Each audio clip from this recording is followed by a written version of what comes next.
Déjame hacerle una pregunta esta noche.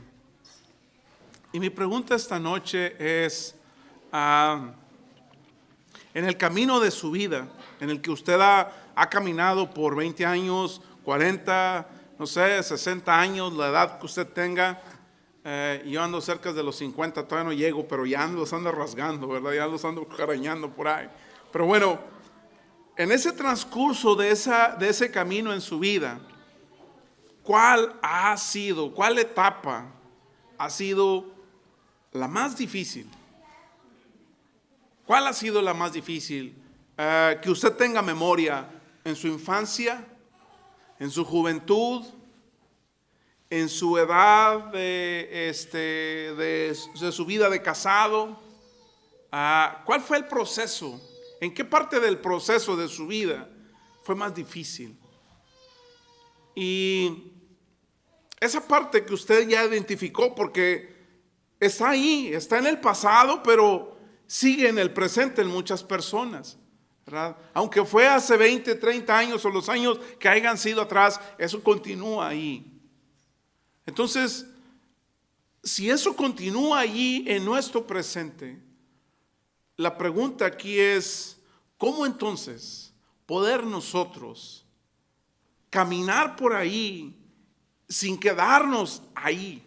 ¿Cómo poder atravesar esa parte de mi vida y no quedarme ahí? Así que en este día nosotros vamos a hablar de entregarte, rendirte al camino de la paz. Hay un camino, ¿verdad? Que quizás en el pasado no lo conocías, pero ahora es el presente. Y en este presente que ahora conoces ese camino, es el único camino que te va a llevar a tener la paz verdadera en tu vida. Y la única manera es entregarnos, es rendirnos. Así que, así como están sentados, inclinen su rostro y hagamos una oración. Bendito Padre que moras en el cielo. Señor, en esta noche, Señor, oramos a ti, Padre, por tu misericordia, por tu gracia, por lo que tú eres, Señor, por tu naturaleza como Dios. Oramos, Padre, para que tu gracia, Señor, tu misericordia, tu palabra pueda entrar a ese corazón de las personas que te van a oír, Señor. Los que nos van a oír a través de la página, Señor. Oramos, Padre, para que esa palabra poderosa que es tuya tenga efectos de transformación en la vida de cada una de las personas que la van a escuchar. En el bendito nombre de Cristo oramos todo esto. Amén y amén.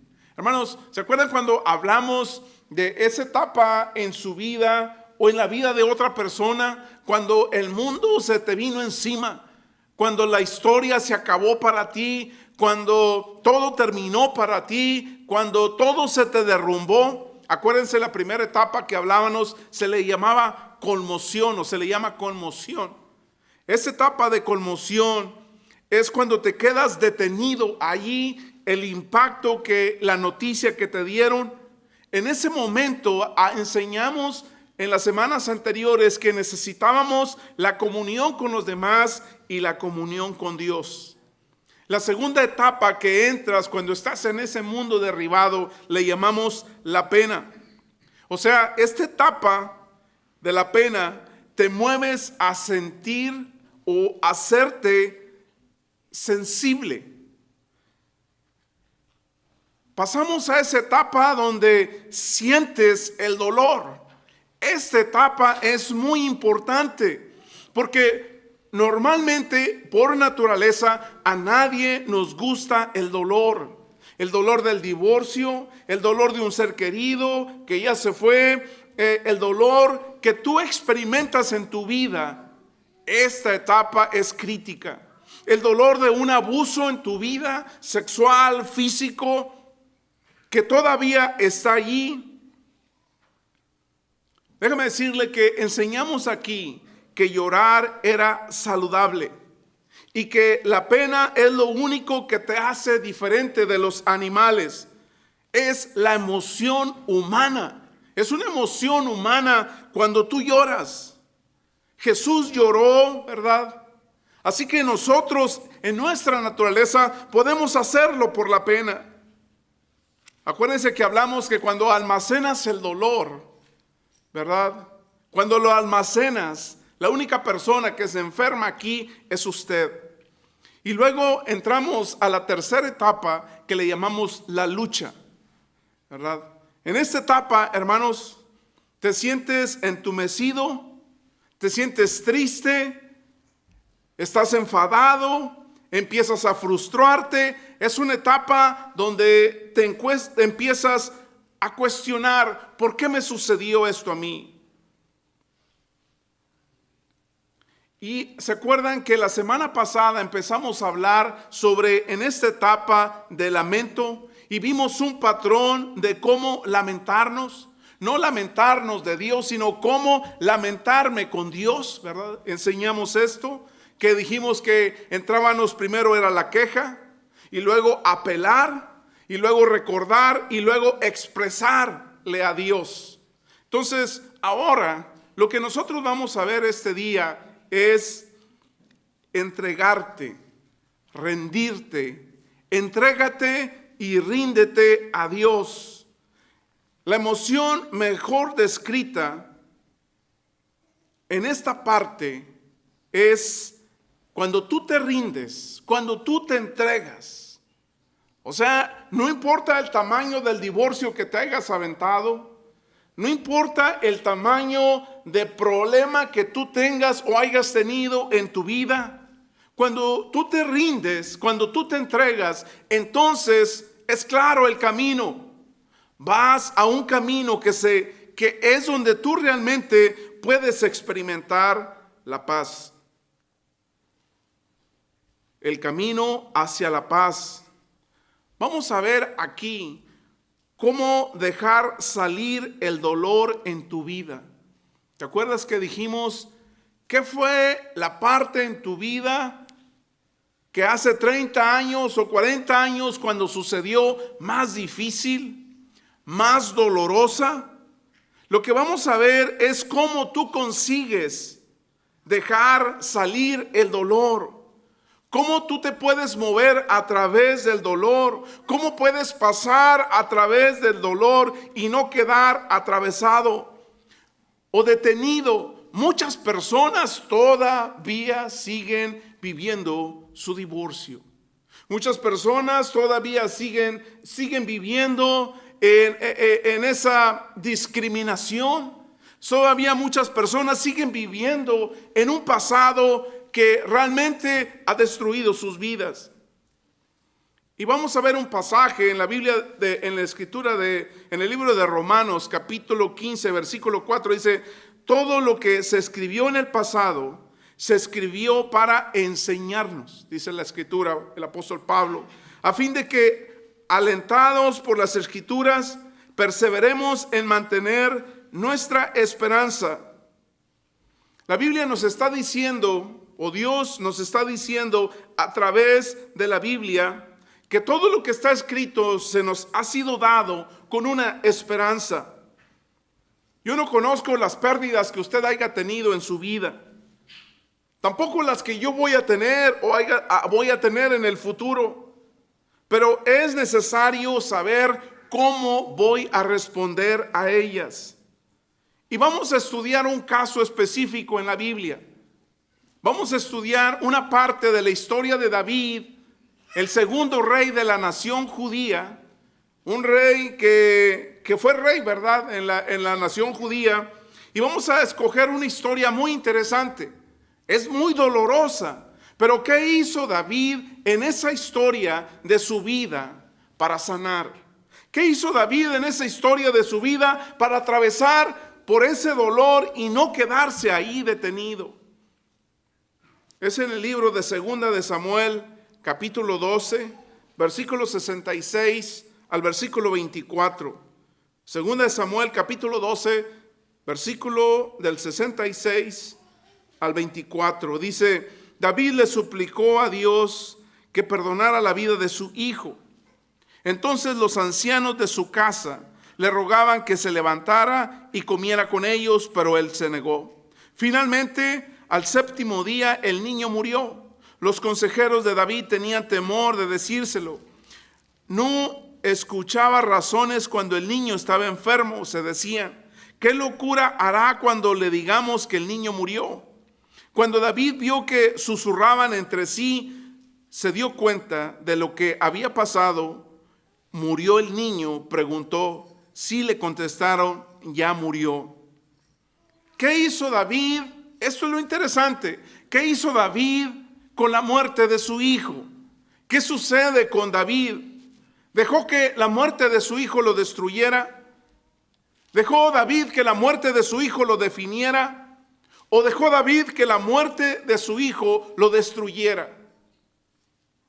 Hermanos, ¿cómo te sientes cuando tu hijo está enfermo?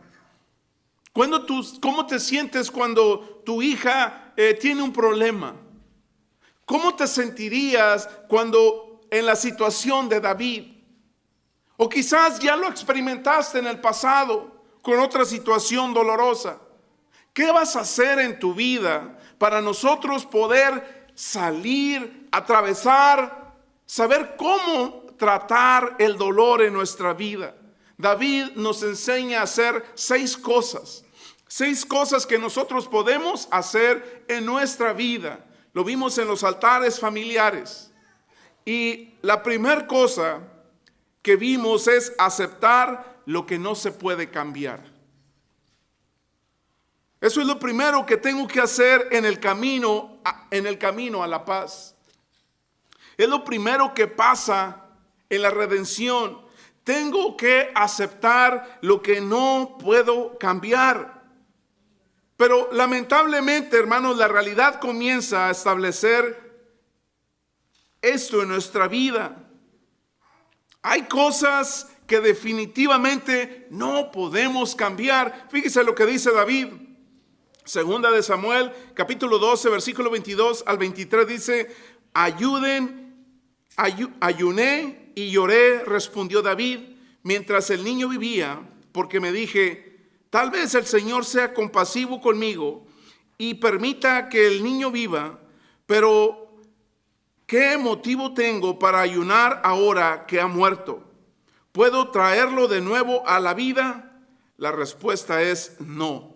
La pregunta, ¿qué está haciendo David aquí? Lo que David está haciendo aquí es que él está aceptando lo que él no puede cambiar. La aceptación no significa que deje de importarte las cosas. No, la aceptación no significa que no te duela tu divorcio, que no te duela que tu hijo murió, que tu hija haya muerto.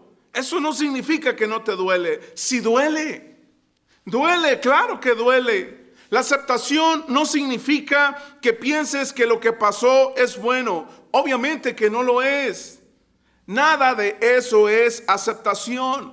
La aceptación significa simplemente que no lo puedes cambiar.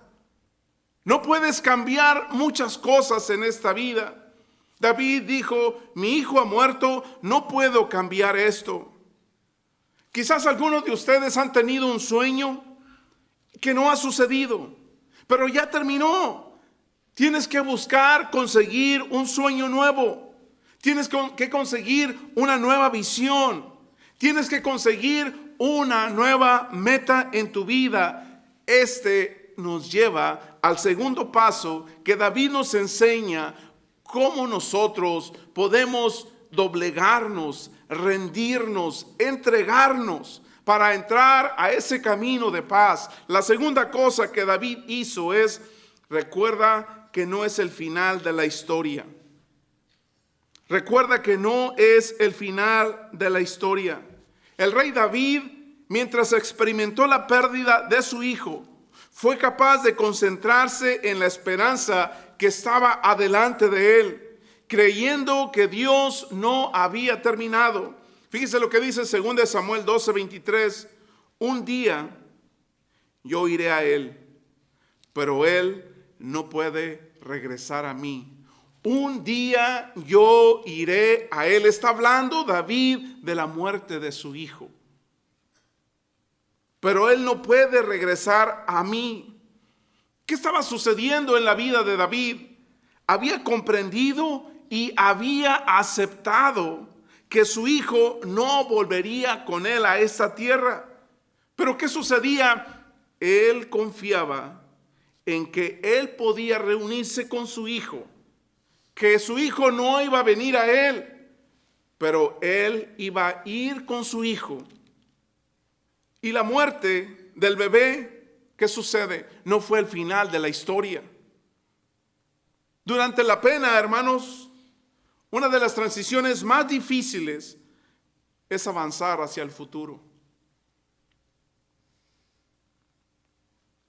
El domingo pasado tuvimos un memorial. ¿Es fácil? No, no es fácil. No es fácil cuando pierdes a un ser querido. No, no es fácil. Nunca lo superas. Y así va a suceder a muchos de nosotros. O si no, les va a suceder un día a los que no les ha sucedido. Esto no es fácil. Y fíjense lo que escribió Jerry Sister. Escribió un libro que se llama Gracia Encubierta. Este hombre perdió a su madre, perdió a su esposa, perdió a su hijo de 4 años en un accidente automovilístico. En su libro, él habla y enseña que cuando te mueves hacia el futuro, él pone un signo de interrogación y dice, ¿cómo moverme al futuro sin ellos? El pensamiento, dice en su libro, era abominable para mí. Dice, cada vez que pensaba en el futuro, ellos aún estaban ahí. Yo nunca iba a estar ahí, comenta él en su libro. O sea que, en otras palabras, que él no quería dejar el pasado, porque en el pasado, ¿quién estaban? Su esposa, estaba su hija y estaba su madre. Él seguía viviendo en el pasado, no podía proyectarse en un presente y en un futuro. ¿Por qué? Porque su familia no existían en ese futuro. Cuando pensamos en el pasado, hermanos, muchos de nuestros seres queridos hoy en el presente ya no están. Y no están en el futuro. Las personas que perdimos en el pasado están en el pasado. Tenemos que tener cuidado en esta parte de nuestra historia. El fin de la historia no es allí. Quizás algunos de ustedes están de acuerdo conmigo en que aún persisten sentimientos de culpa en tu vida por ese pasado. Pero cuando piensas en un futuro que no te agrada, seguimos en ese pasado, hermanos. Y ese futuro o ese presente se vuelve en amargura. Si alguno de ustedes ha estado en una situación así, déjame decirte que lo que atravesó Jerry, nunca lo superas. Nunca vas a superar la pérdida de un ser querido. Nunca vas a superar ese dolor. Nunca vas a superar un divorcio. No te vas a olvidar de la persona con la que estuviste casada. Pero lo importante en esta vida es que no es el final de tu vida porque te divorciaste, porque falleció la persona que tú amabas. No es el final de la historia de tu vida. Necesitamos atravesar por ese valle de sombra o de muerte. ¿Quién está con nosotros, hermanos, en esos momentos difíciles de la vida? El Señor. El Señor es mi pastor, dijo David. La tercera cosa que podemos aprender de esta parte de la historia de David con la muerte de su hijo es cuidar de ti mismo. En 2 Samuel 12:20, David se levantó del suelo, se lavó, se puso lociones y se cambió de ropa. ¿Qué podrías pensar equivocadamente acerca de una persona que su hijo había muerto? Si no se bañaba, si no comía, no había nada de malo. Pero el rey David aquí nos da un ejemplo concreto de que como poco a poco podemos empezar a responder. Él aceptó que no podía cambiar. Él aceptó que no podía regresar a su bebé porque él sabía que no era el final de la historia y que cada día que pasaba para él era un día más cercano para encontrarse con ¿quién? Con su hijo. Así que David estaba dispuesto a vivir en la tensión tanto de luto, pero seguir viviendo. Estaba dispuesto a permanecer en ese lugar, pero atravesar por él. Pero en este caso, para David vivir significaba que iba a tener que cuidarse físicamente. Así que, ¿qué hizo David en este pasaje de la historia de la Escritura? Se levantó del suelo.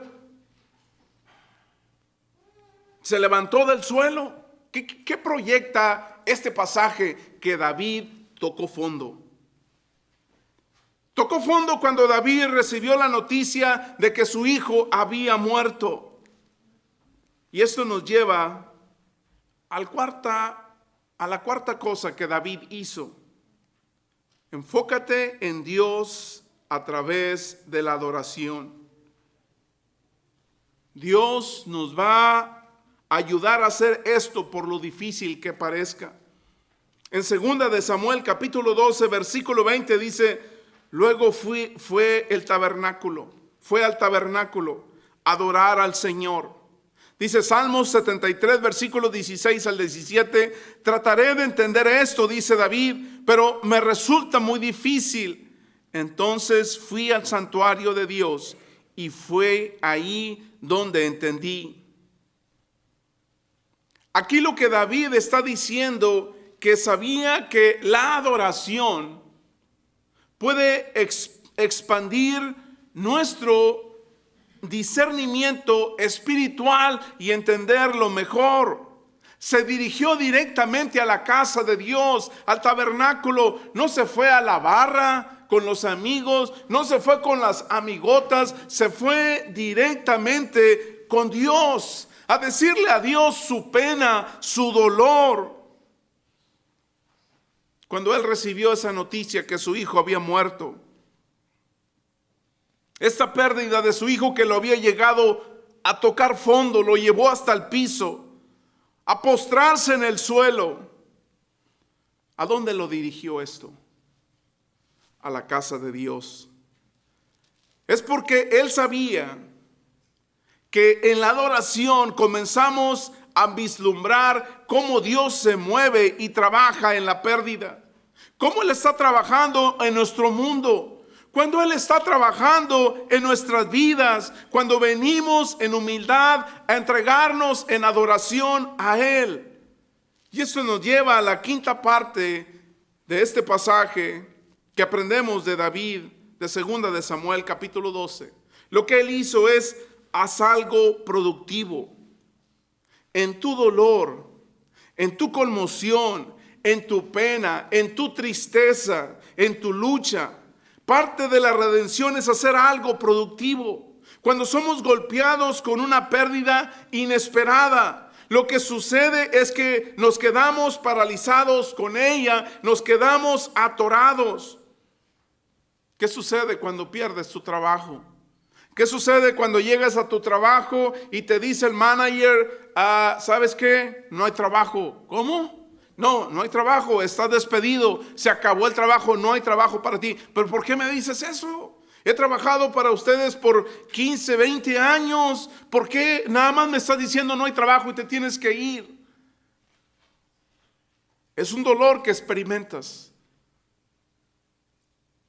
Una de las cosas que tenemos que hacer en esa etapa es empezar a movernos. Segunda de Samuel 12:20 dice: después volvió al palacio donde le sirvieron comida y comió. ¿Por qué regresó al palacio después de haber ido al tabernáculo? Eso es interesante.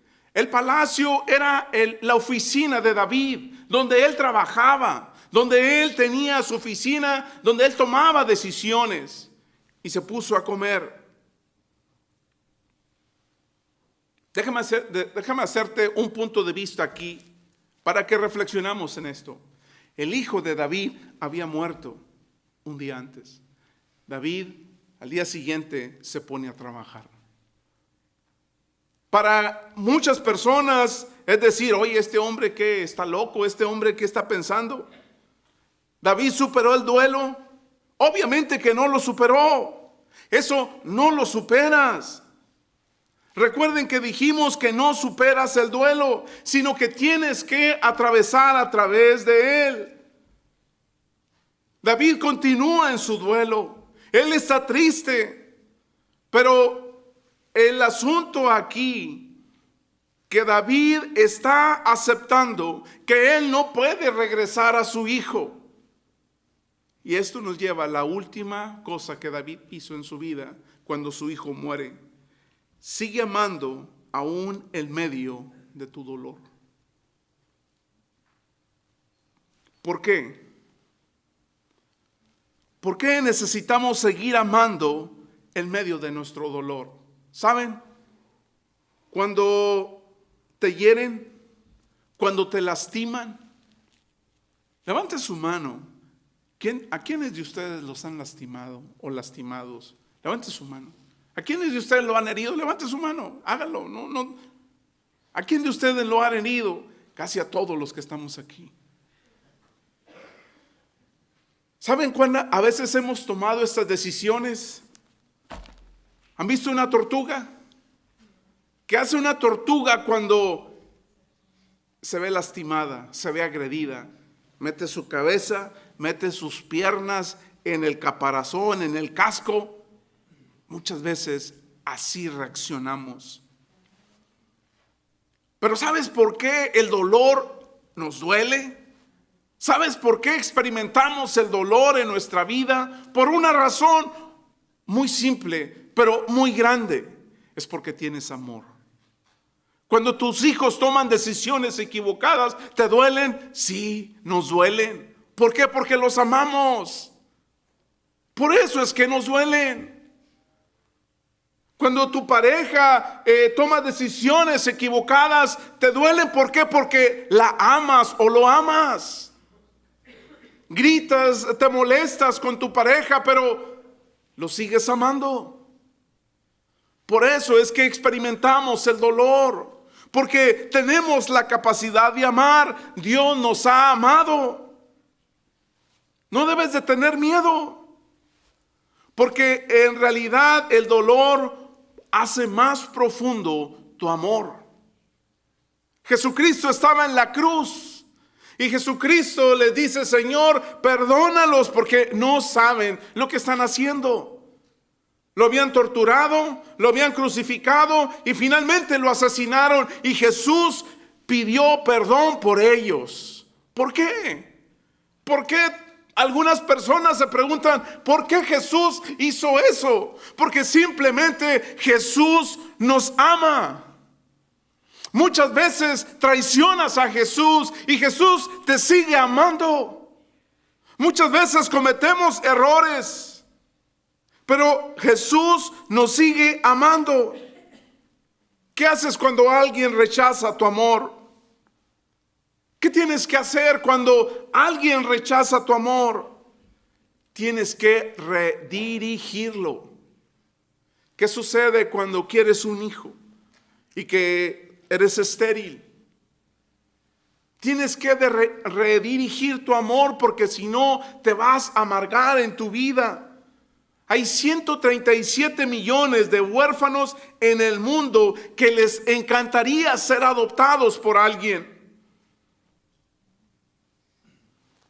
Debes de continuar amando en tu dolor. No solamente ve las pérdidas. Eso es lo que David hizo en su vida. Regresó y ¿saben qué hizo David? Amó a su esposa, a Betsabé. Segunda de Samuel 12:24. Dice, luego David consoló a Betsabé, su esposa, y se acostó con ella. Entonces ella quedó embarazada y dio a luz un hijo, y su hijo se llamó Salomón. Salomón fue el tercer rey de la nación judía. Salomón eclipsó el reinado de David. Fue más grande Salomón, un hombre sabio. Esa sabiduría que Dios da. Entonces, ¿qué podemos aprender? ¿Qué sucede aquí? ¿Sabes? En esta historia, David no se apartó de Dios. Si tú te apartas de Dios, en medio del dolor, nada más te queda una cosa en tu vida y se llama amargura. Se llama amargura. Y hay muchas gentes, hay muchas personas que hace 30 años o tienen 50 o 60 años de edad o 80 y están amargadas y están amargados. Fíjese lo que dice 1 Juan 3:16. Conocemos lo que es el amor verdadero, porque Jesús entregó su vida por nosotros, de manera que nosotros también tenemos que dar la vida por nuestros hermanos.